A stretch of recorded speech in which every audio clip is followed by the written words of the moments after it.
All of his co-workers were gone. What could it mean? Stanley decided to go to the meeting room. Perhaps he had simply missed a memo.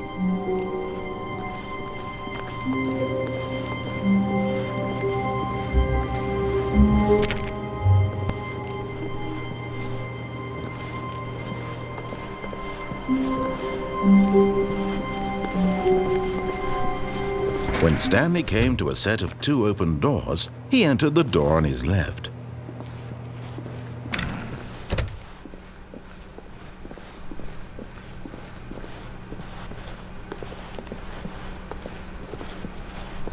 Yet there was not a single person here either. Feeling a wave of disbelief, Stanley decided to go up to his boss's office, hoping he might find an answer there. Stanley stepped into the broom closet, but there was nothing here, so he turned around and got back on track.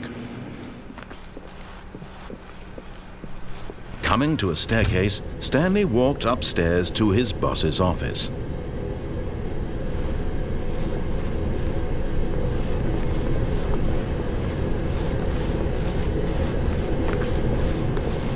But Stanley just couldn't do it.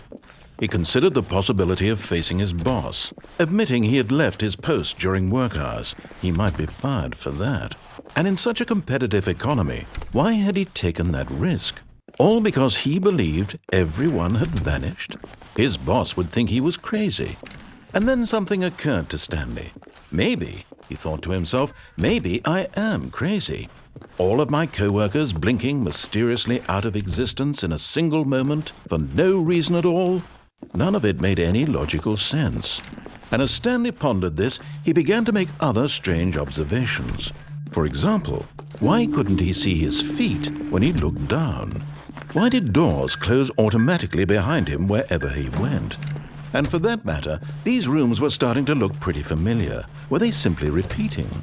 No, Stanley said to himself, this is all too strange. This can't be real.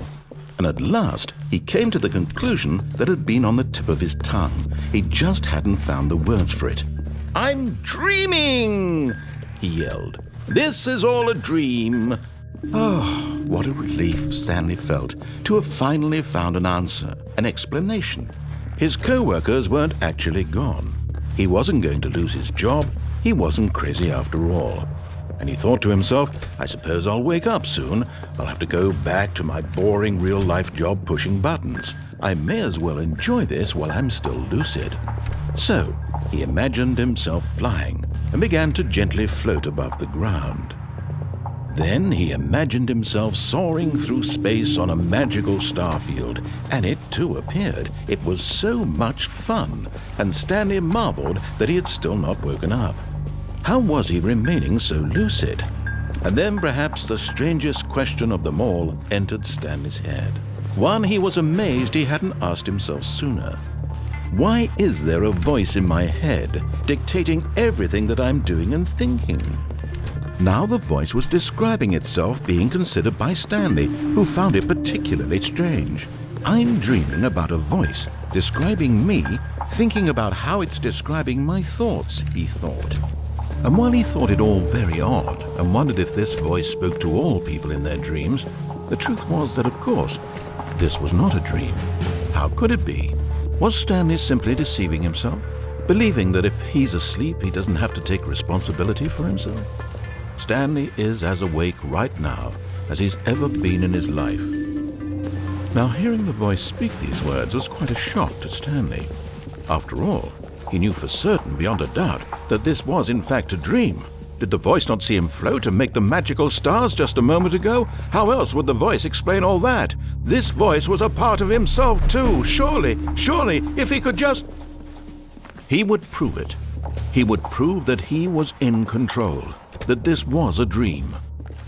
So he closed his eyes gently, and he invited himself to wake up.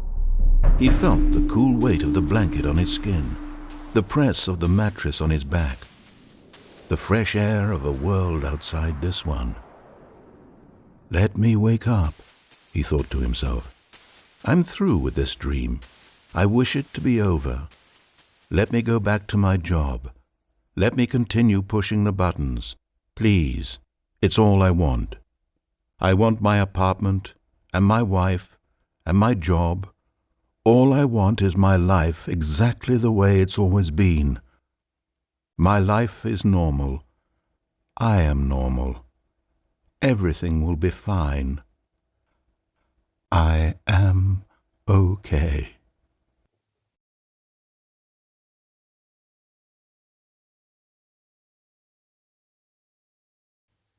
Stanley began screaming. Please, someone, wake me up. My name is Stanley. I have a boss. I have an office. I am real. Please, just someone tell me I am real. I must be real. I must be. Can anyone hear my voice? Who am I? Who am I? And everything went black.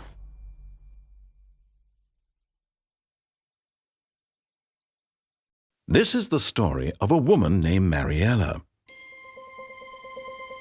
Mariella woke up on a day like any other. She arose, got dressed, gathered her belongings, and walked to her place of work. But on this particular day, her walk was interrupted by the body of a man who had stumbled through town talking and screaming to himself, and then collapsed dead on the sidewalk. And although she would soon turn to go call for an ambulance, for just a few brief moments she considered the strange man. He was obviously crazy. This much she knew.